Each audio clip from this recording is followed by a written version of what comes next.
Bismillahirrahmanirrahim. Assalamu alaikum students. How are you all? I hope all will be good. I am your physics instructor of Akashraf. बच्चों, last time हम लोगों ने देखा था किस तरह से वेव्स, स्ट्रेच, फिर हम लोगों ने वेव्स के बारे में जितनी भी इंफॉर्मेशन थी उनको कलेक्ट किया था। एट लास्ट हम लोगों ने म्यूजिकल इंस्ट्रूमेंट्स को भी सेट करना सीख लिया था और हम लोगों को पता चल गया था कि किस तरह से फ्रीक्वेंसी के डिफरेंस को फाइंड करके हम लोग अपनी बीट्स को सेट कर सकते हैं। That's will be the no more for the creating any beats और it depends upon only on the frequency change. अभी तक आप लोगों ने हमारे चैनल को सब्सक्राइब नहीं किया तो इसको लाजमी सब्सक्राइब करें, लाइक कमेंट और शेयर करना मत भूलिएगा ताकि इस चैनल की जितनी भी एजुकेशन वीडियोस हैं वो आप तक पहले पहुंची जा सके। आज का टॉपिक है बच्चे इंटेंसिटी ऑफ द वेव्स, जो कि बहुत ही इंपॉर्टेंट है। शॉर्ट के हवाले से भी इसकी एक्सप्लेनेशन और कंसेप्चुअली यहाँ पर जो आपके एमसीक्यूज बन सकते हैं, यहाँ पर जो आप लोगों की वजाहत बन सकती है, मामूल के हिसाब से जो एमसीक्यूज चूज कर सकते हैं, उन सब का खुलासा हम लोग इस टॉपिक में करेंगे। ध्यान से सुनिएगा, किसी चीज की समझ ना आए तो अपने बच्चे क्वेश्चन लाजमी करनी है ताकि क्वेश्चंस का आंसर दिया जाए। तो चलें स्टार्ट करते हैं। ये आप लोगों की 11th class physics new syllabus का न्यू टॉपिक है जिसको समझना नहायत ही जरूरी है। मैं आप लोगों को थोड़ा सा पावर करवा देता हूं कि लास्ट टाइम हम लोगों ने वेव्स के कंसेप्ट के बारे में पढ़ा था। वेव्स के कंसेप्ट में आप लोगों ने ये चीज डिस्कस की थी कि वेव्स एक ऐसे मीडियम में पैदाशुदा ज़रात की लहरों को कहती हैं जो एनर्जी को एक जगह से दूसरी जगह पर भेजती है, मतलब लहर की शक्ल में अपनी प्रोपगेशन को आगे लेके जाती है। उसी लिहाज से हमारे पास लाइट की वेव्स हैं, साउंड वेव्स हैं, वाटर वेव्स हैं, इंटरफेरेंस है, ये सारे के सारे जो प्रोसीजर्स हैं, ये जो प्रोसेस हैं, फिनोमिना है, ये सारे के सारे वेव्स की डेफिनेशन को डिफाइन करते हैं, लेकिन इनका मीडियम, इनकी नेचर अलग अलग होती है। आज का जो टॉपिक है उसमें हम लोग देखेंगे किस तरह से इंटेंसिटी ऑफ वेव्स यानी आई एनर्जी को एक जगह से दूसरी जगह भेज रही है। मैंने टॉपिक्स को बड़ा क्लियरली हेडिंग्स की शक्ल में लिख दिया ताकि 2 नंबर का क्वेश्चन हो तो आप लोगों ने उसको हैंडल किस तरह से करना है, और अगर आप लोगों को 4 नंबर का क्वेश्चन आ जाएगा तो आपने उसको किस तरह से हैंडल करना है। ये बहुत ही इंपॉर्टेंट क्वेश्चन है और बहुत ही इंपॉर्टेंट टॉपिक है। सबसे पहले आप लोगों की डेफिनेशन है। जिस तरह से बच्चे आप लोगों ने पावर की डेफिनेशन पढ़ी थी, work done per unit time per unit second, जिस तरह से आप लोगों ने एनर्जी की डेफिनेशन की थी, प्रेशर की थी, पास्कल की थी, स्ट्रेन एनर्जी की थी, कर unit force applied per unit area, वो सारी की सारी सेम थिंग यहाँ पर होगी। जस्ट यहाँ पर ट्रांसमिटेड ऑफ एनर्जी का पॉइंट ऑफ व्यू चेंज होगा। Amount of energy transmitted per unit area फार्मूले की शक्ल में ही हमारा आ जाएगा। यहां पर आप लोग डेफिनेशन के फौरन बाद अपना फार्मूला भी लिख सकते हैं, I is equal to E divided by A cross T. ये इसका फार्मूला, डेफिनेशन और फार्मूले को दोनों को कंपेयर करके पढ़ना सीखते हैं। The amount of energy transmitted per unit area, per unit मतलब बटे के नीचे, पर यूनिट बटे के नीचे हिस्सा, पर यूनिट एरिया पर unit time in the direction of the propagation of the progressive waves. क्या है लफ्ज आप लोगों का? Progressive waves. प्रोग्रेसिव वेव्स क्या होती है? ये भी तो क्वेश्चन हो सकता है ना। प्रोग्रेसिव वेव्स बच्चे जो आप लोगों की ट्रैवलिंग वेव्स होती है ना, उसको हम लोग प्रोग्रेसिव वेव्स कहते हैं। ट्रैवलिंग वेव्स मतलब जो आपकी लहर जा रही है वो आपकी प्रोग्रेसिव वेव्स है। अंडरस्टूड है? दूसरे नंबर पर जो इसकी कैरेक्टरिस्टिक्स हो सकती है बाकायदगी के साथ, अगर आपका 2 नंबर का क्वेश्चन आया तो बच्चे आपने ये चीजें बिल्कुल भी मिस नहीं करनी। इस चीजों के नंबर्स वहां पर नोट होते हैं। एक डेफिनेशन, साथ ही उसका फार्मूला लिख दें।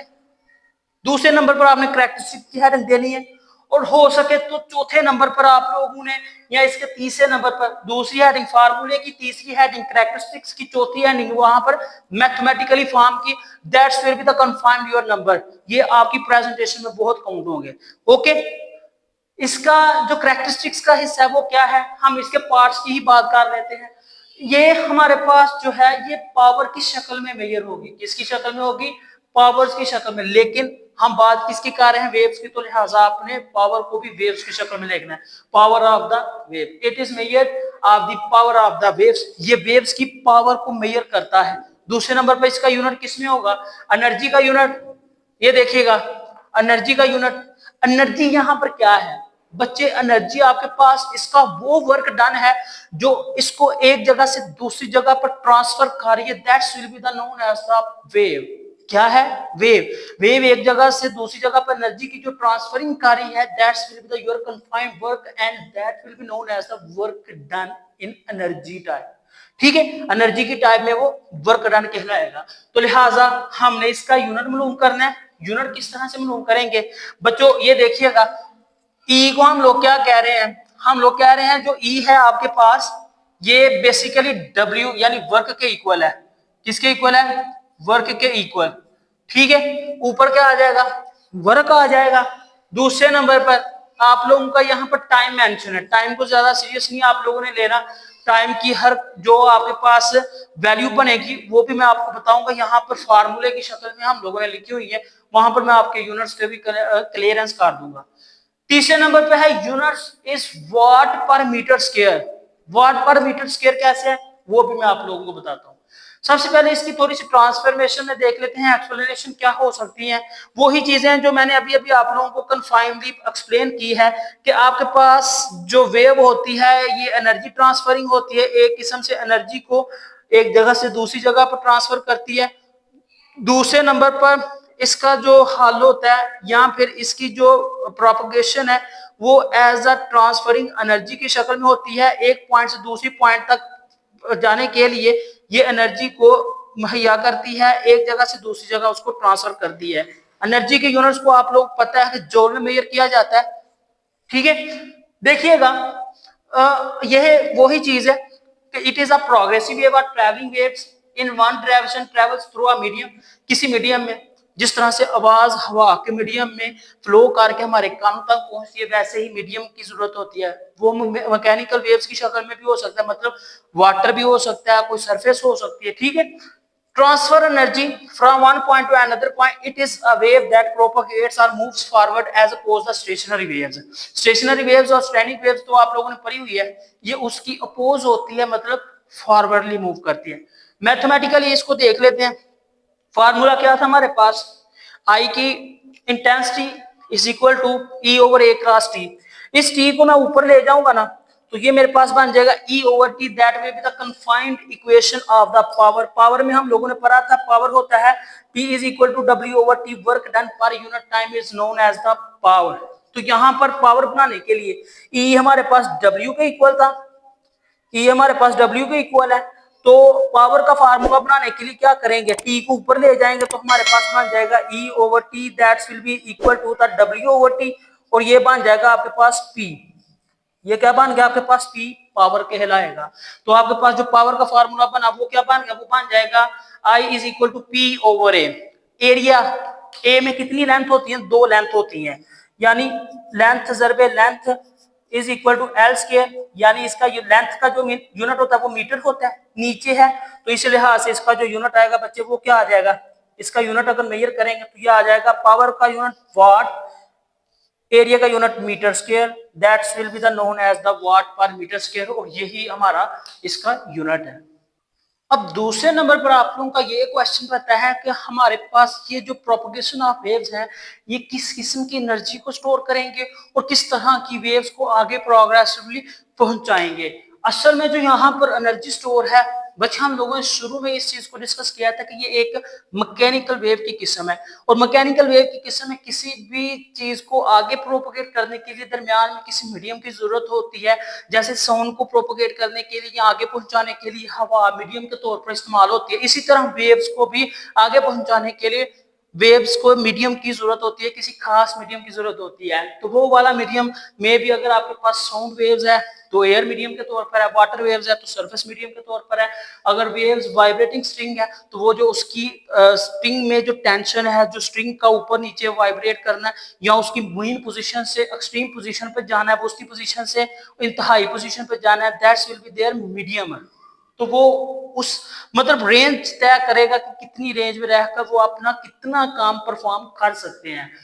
Which type of the energy stored in this process are the wave? We know that mechanical waves like sound waves, water waves, light waves, and other types of the wave, vibrating string waves.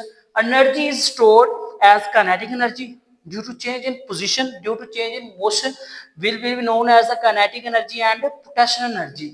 That will be the medium particles, जो particles मतलब ऊपर नीचे हरकत करने की वजह से उनमें स्टोर होना शुरू हो जाती है या स्टोर होती है। How much energy stored question arises। यहाँ पर आपके पास एक क्वेश्चन आता है कि सर वो जो एनर्जी स्टोर होगी वो कितनी हो सकती है, उसकी क्वांटिटी कितनी। बच्चे वो वहां पर जो पार्टिकल्स हैं वो उनके ऊपर डिपेंड करता है कि वो कितनी देर तक वाइब्रेट कर सकते हैं, ओसिलेट कर सकते हैं या फॉरवर्डली मूव कर सकते हैं। उसकी जो आखिरी रेंज, उसका जो डिस्प्लेसमेंट वो तय करेगा, या जितना वो एम्पलीट्यूड तय करेगा वो असल में उसकी रेंज होगी, उसमें एनर्जी स्टोर करने की कैपेसिटी होगी। दैट्स व्हाई हम लोग कह सकते हैं कि जो आपके पास इंटेंसिटी ऑफ द वेव है वो एम्पलीट्यूड के डायरेक्टली प्रोपोर्शनल होगा। यानी intensity of waves, for example हम लोग कहते हैं intensity of wave 5 watt per metre square है, तो इसका मतलब क्या है, उसका जो एम्पलीट्यूड है वो 5 मीटर है, मतलब वो 5 मीटर तक मूव कर रहा है, लिहाजा उसकी जो इंटेंसिटी है वो भी 5, क्योंकि यहाँ पर आई डायरेक्टली प्रोपोर्शनल है एरिया के, और एरिया की वजह से वो जो प्रॉपर्टी है तो वो क्या आ जाएगी, के ए स्क्वायर। के एक कांस्टेंट है that will depends on the physical properties of the wave and medium, वो मीडियम और physical properties of the wave के ऊपर डिपेंड करेगी और लिहाजा हमारे क्वेश्चन को कंप्लीट करेगी। ठीक हो गया, ये था आज का आप लोगों का टॉपिक, जिसमें आप लोगों ने इंटेंसिटी ऑफ वेव्स को देखा, उसकी कैरेक्टरिस्टिक्स, उसकी जो प्रोग्रेसिव है, प्रोग्रेगेशन है, उसका जो मैथमेटिकली हिस्सा है, कौन कौन सी एनर्जी उसमें स्टोर होती है। आपको पूछा जा सकता है कि which type of the energy can be stored in the form of the intensity of the wave, तो आप लोगों को बता सकते हैं kinetic energy and potential energy. या आप लोगों से पूछा जा सकता है कि जो इंटेंसिटी ऑफ वेव्स का रिलेशन है एरिया के साथ वो कैसा है, डायरेक्ट रिलेशन है, इनवर्स रिलेशन है, या कोई भी नहीं है, ये भी आपके एमसीक्यूज क्वेश्चन की शक्ल में पूछा जा सकता है कि what is the intensity of the waves, describe it's mathematical form. I hope बच्चे आप लोगों को अंडरस्टैंडिंग होगी। अभी तक आप लोगों ने हमारे चैनल को सब्सक्राइब नहीं किया तो इसको लाजमी सब्सक्राइब कीजिएगा, लाइक कमेंट और शेयर करना मत भूलिएगा, ताकि इस चैनल की जितनी भी एजुकेशनल वीडियोस हैं वो आप तक पहले पहुंची जा सके। मुझे दे इजाजत, इंशाल्लाह नेक्स्ट वीडियो में हम लोग डॉपलर इफेक्ट और उसके केसेस को जानेंगे। तब तक के लिए अल्लाह हाफिज।